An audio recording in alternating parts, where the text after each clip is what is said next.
Vote পরবর্তী সন্ত্রাস তো হয়েছিল। না না, তুমি আর পুরোনো ঘেটে বাজে কথা বলতে এসো না।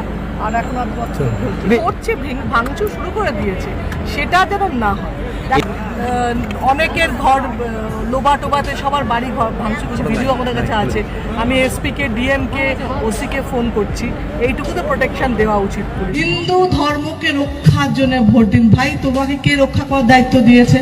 দেখো, মমতা ব্যানার্জি কিন্তু যখন আমরা জিতেছিলাম, যতবার জিতেছি ততবার কিন্তু মমতা ব্যানার্জি জেতার পর একটা কথা সবাইকে বলেছিল যে শান্ত থাকো।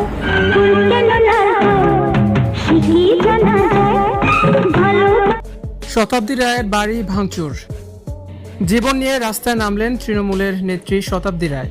লোকসভা নির্বাচনের ফলাফল পরবর্তী সহিংসতায় উত্তপ্ত হয়ে উঠেছে বীরভূম। তৃণমূল কংগ্রেসের দীর্ঘদিনের সাংসদ শতাব্দী রায়ের বাড়ি ভাঙচুর এবং দলের নেতাকর্মীদের উপর ভয়াবহ হামলার অভিযোগ উঠেছে বিজেপি সমর্থকদের বিরুদ্ধে।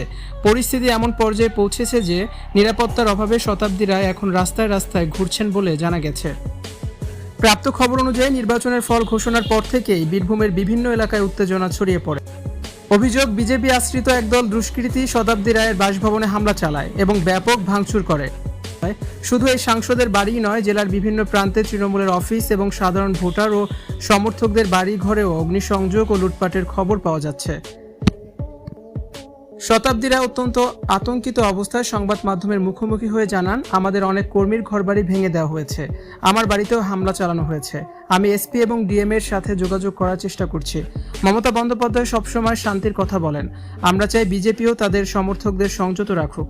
জয় উদযাপন করার অধিকার সবার আছে, কিন্তু তার মানে অন্যের ক্ষতি করা নয়। তৃণমূলের দাবি, গ্রাম জুড়ে এখন চরম আতঙ্ক বিরাজ করছে। বহু নেতাকর্মী বাড়ি ছেড়ে পালিয়ে বেড়াচ্ছেন। শতাব্দী রায় নিজে নিরাপত্তাহীনতায় ভুগছেন এবং প্রশাসনের দ্রুত হস্তক্ষেপ কামনা করছেন। বিরোধী শিবিরের পক্ষ থেকে অবশ্য এই অভিযোগ অস্বীকার করা হয়েছে। পুলিশ ও স্থানীয় প্রশাসন জানিয়েছে, পরিস্থিতি নিয়ন্ত্রণে আনতে এলাকায় বাড়তি বাহিনী মোতায়েন করা হয়েছে। তবে এখন পর্যন্ত জেলায় থমথমে ভাব বজায় রয়েছে। সাধারণ মানুষ এই রাজনৈতিক সংঘাতের অবসান ঘটিয়ে স্বাভাবিক জীবনে ফিরতে চাইছেন।